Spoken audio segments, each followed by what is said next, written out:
Very much like another recent story, Frieza is going to be decked by someone other than Goku. Hey folks, MasakoX here. A lot of these what ifs tend to stick to the tried and tested genre of martial arts, some light comedy, as well of course, general action. However, for this particular story, we're going with something that a lot of you out there have taken a rather big interest in, including the chap originally who came up with the idea of Dragonball in the first place. You see, the whole idea of the Ginyu Force is that Akira Toriyama was a pretty big fan of Super Sentai, and his young'uns were just as enthused, so he made said force for them as a little tribute. But ultimately, we as a fandom sort of took them under our wing as well, and they have become a very beloved part of the thing that makes Dragon Ball what it is, and why we really like it so much even to this day. What if we took that one step further and provided one of the characters from the original series a leg up, using what she knew, and a chance to nod to the genre even further, and much more over the top than even the great Saiyaman did later on in the story. And it all stemmed from Bulma training like Goku. What would come about? If you think this is all pure muscle and organic power that Bulma has managed to acquire over the years, and that you think it's positively impossible for her to do so as well as being ridiculous, think who you're talking about here. Bulma wouldn't be able to do that on her own because, she's not built for strength. Instead, she used a mixture of the two, in a way that was really true to her, and that was to combine training with Yamcha, who did train like Goku in a way, alongside using her company's resources and her engineering smarts to make a powered suit of armor that would enhance her gains even further. At first it started with just simple boots and gloves with rockets, because rockets are cool, but now it's become a much more complex bit of machinery that is starting to attract the attention of people across the world and soon the galaxy. In the last part, we had Goku arriving on Namek and getting up to speed with what had been going down. Also just arriving were Frieza's second in command, the Ginyu Force, and they thought that they were just going to have a very easygoing mission about this planet picking off random fools, but not long after they got there, they were in for some trouble when Piccolo, now with his potential unlocked, took down Raccoon, Berta, and Jace, and Krillin and Gohan took down Goldo, and they found that very satisfying. And even Ginyu was struggling, and this is Ginyu here when he tried to call for help, and his men were all gone. Goku decked him in the schnoz, and he was left totally floored. With now 4 against 1, it should be easy picking of Frieza's elite. And speaking of Frieza, he now decided to wade onto the scene and go up against Piccolo. How will this go about with these two battles going down simultaneously? Goku, Bulma, Vegeta and Yamcha couldn't sense Ginyu down below for quite a while, his energy being sent haywire. Was he knocked out and unable to get up, or had he actually died? Nobody was sure. The dust bowl kicked up from the crash was pretty immense, and had it not been for energy sensing abilities, you wouldn't even be able to see where Ginyu landed. But then something tripped in Goku's synapses, and then what followed came a muffled shout from down below, which sort of sounded like Suddenly, too quick to react, a beam of light rushed upwards out of the dust bowl, heading in Goku's direction. In the fractions of a second she had left, Bulma used her now immense big brain to think of everything she could do to stop that beam, whatever it was, of hitting Goku. With time running out, she grabbed her helmet, placed it on her head to maximize her power. She surged forward, and the beam collided with her suit, but nothing happened. Or at least, nothing she expected, and what we expected to happen happened. The yellow light and sparks fizzled and danced about her for a few seconds before the light faded. Bulma came to and surveyed the scene. Goku was concerned for his friend's safety. "Bulma, are you okay? What was that?"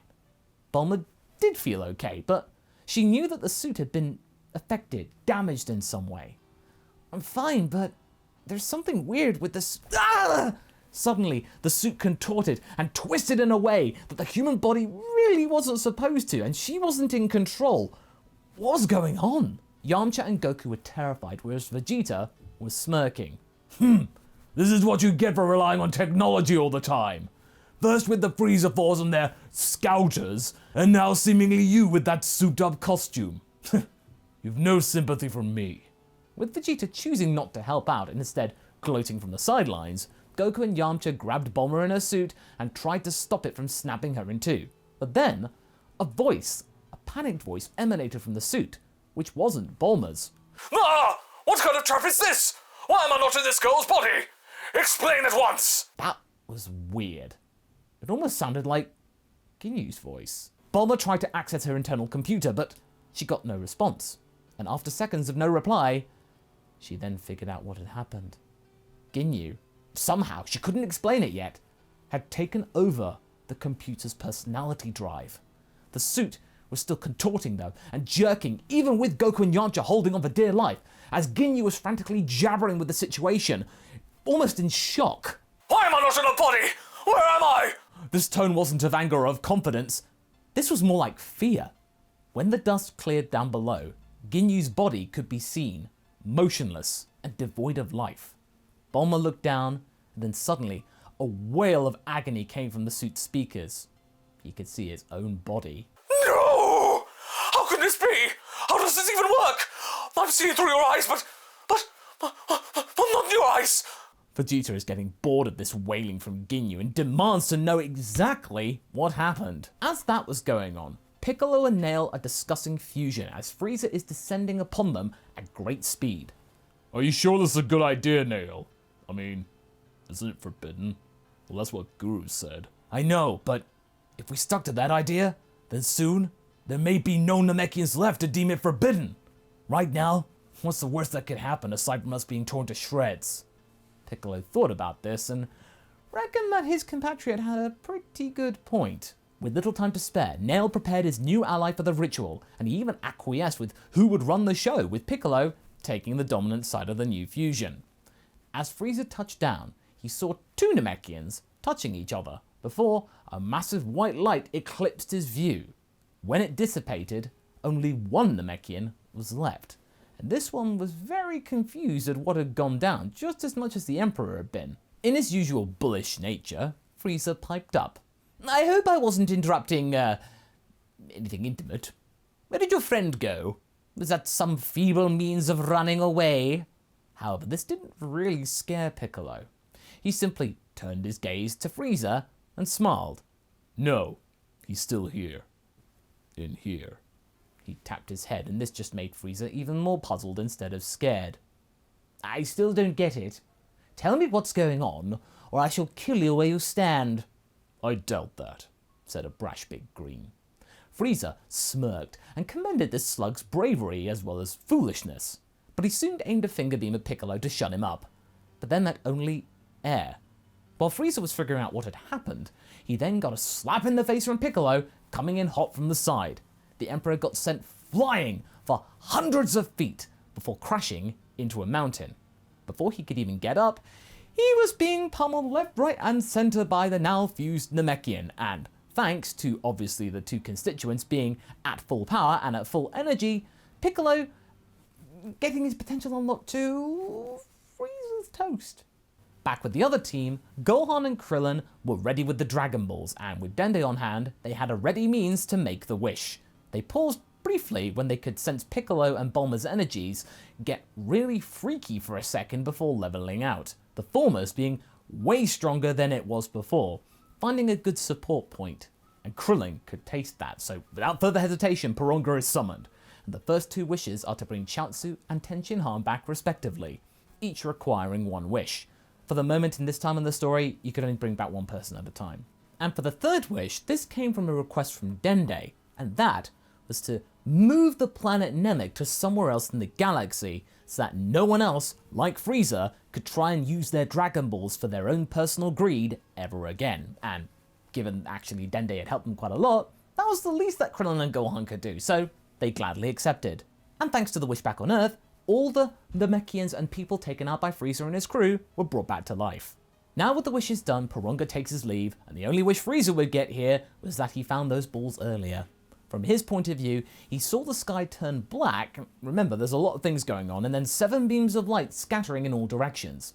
He used that moment of rage to break out of Piccolo's stream of punches, breaking the combo, the two staring each other down. You distracted me from my goal. Now, the Dragon Balls are... Used up? Yeah, sorry about that. Guess you won't get your immortality after all. Frieza gritted his teeth and vowed to avenge his fallen dreams, and then explains that his current form is but his first form. And Piccolo's rather curious, but now that he's been dominating Frieza, he decides to actually let him do his thing, humor him, power up to his second form. This power was higher and stronger, and those all around were stunned as to why Piccolo would allow him to transform, but the Namekian fusion was still not concerned. Is that it? Well, let's get this over with. Frieza was walking up to Piccolo, his scouter having been blown off his ear from all of the powering up, and still smirking as the green dude was charging a special beam cannon, curious to know what it is. What's this? Is it your idea of a finger beam? Quite archaic if you ask me. Nothing can get past me in this form. You think I was formidable in my first form? You have seen nothing. The beam cut through Frieza's torso like butter. It was a huge hole, and the Emperor flew backwards into the mountain he had just walked out of earlier, not getting up anytime soon. You were saying? Said Piccolo. Meanwhile, the quartet, with now an extra guest, were wondering what to do next.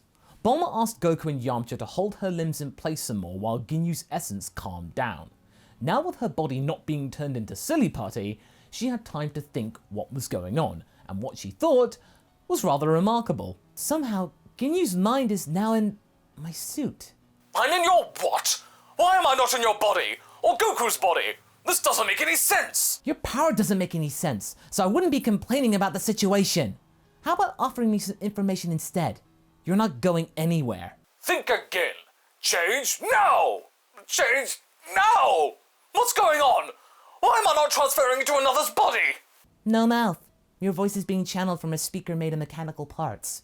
From what I just observed, it seems clear that you need a specific exit point which is organic.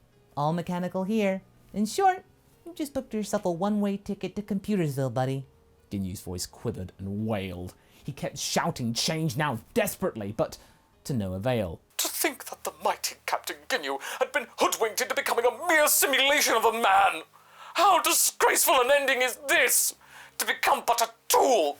A utility! If you ask me, you were already a tool working for Frieza. What's the difference? Shut up, Vegeta! I don't need your remarks right now! Bulma pondered for a moment, and then took the decision to shut down the suit. I think you need a timeout, Ginyu. Sleep for a while. Computer, shut down all systems except propulsion. With that, Ginyu's voice slurred to a crawl, and then ceased completely. The only thing keeping Bulma afloat were her rocket boots, and those were the things that got her back down to the ground. But now with no mechanical enhancement, Bulma was exerting more personal effort to keep the suit in place and actually moving, and so she exited it. She sighed and had to admit the air of the Namekian breeze felt really nice on her skin. I think that's me out of commission for the moment, guys. At least until I can figure out what I've got stowaway in my suit. She tapped her wristwatch device, and up from the skies, a huge hulking frame descended, being the Sire Buster. I'll monitor the situation from orbit, guys. Maybe I can give Piccolo a hand with some cover fire. Nice work, everyone. From what I could see when Ginyu wasn't blubbing, we actually got the wishes made. She leapt up into the Sire Buster and installed herself inside. Good luck! Seconds later, the robot blasted off, and the trio made their way to help Piccolo. Vegeta was bemused with being part of a posse, but he was happy to see Frieza being eviscerated, even if it wasn't him doing it. Piccolo heard the robot take off and assumed that the mission had been completed. Frieza had lost. It's over, Frieza. He could tell from the fact that Frieza wasn't getting up from that special beam cannon that he had won, and that went straight through his chest. It was sort of poetic in a way, given how that was the exact way that King Piccolo was dispatched. He stood over the Emperor, who was coughing and spluttering, cursing the Namekian for pulling such a cheap shot. Of all the rotten tricks, how dare you cut me down so underhandedly? You want to talk about tricks? You got what you deserved. Now you could just suffer in silence. Nobody here to mourn your passing. You shouldn't have come here. With that, Piccolo turned away and fired another cannon, which finished off Frieza for good. It was over. The fusion had done it. But then a feeling of sadness washed over him. Nail, you disappoint me. I can sense you still inside Piccolo. I told you that fusion was forbidden, But you went ahead and did it anyway. There were other ways to stop Frieza, but you took the easy way out. The nail part of Piccolo was compelled to rush back to Guru's tower, but by the time they got there, Guru was dead. He felt hollow. That victory was hollow. Sure, they had won and saved Namek from destruction, but they'd let their master down right before his end. They couldn't take it back or make amends with him. The old man had died from a broken heart. Sad. Piccolo didn't know what to think about this, but he needed to get away from here, and so he decided to meet up with Krillin and Gohan. As the dust settled and it was clear that Frieza was gone, the Namekians thanked everyone for their help, and extended their invitation to visit again soon, as well as their help, to which the Earth team accepted warmly. Mori became the new Elder when Piccolo informed them of Guru's death, and Vegeta reluctantly accepted to come back to Earth, since he now no longer had anywhere else to go. There was something about the woman also he couldn't get out of his head. He was curious, and Yamcha knew it. He tried to dissuade Vegeta from coming along, but the prince had made his mind up for now. They all made their way to Goku's ship, and Dende bade them goodbye. Up in space, Bulma could tell the rest were on their way, and turned the Sire Buster around to head for home.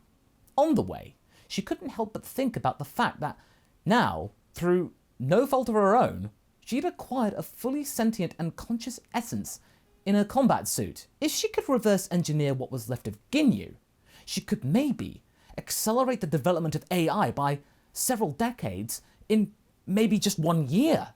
Granted, she knew it was sort of wrong to be toying with what was essentially a living soul, but she then decided to rationalize this with the notion that the Ginyu Force had done their fair share of evil things over the years, so this was sort of swings and roundabouts. Karma, if you will. That did make her feel a little better. And that's where we're going to be leaving things for right now. So what do you folks think? What will come about with the Ginyu AI, and where will the fate of Bulma's relationship with Yamcha go? Leave a comment below, and let's get this discussion going. And I shall see you in the next video. Catch you later!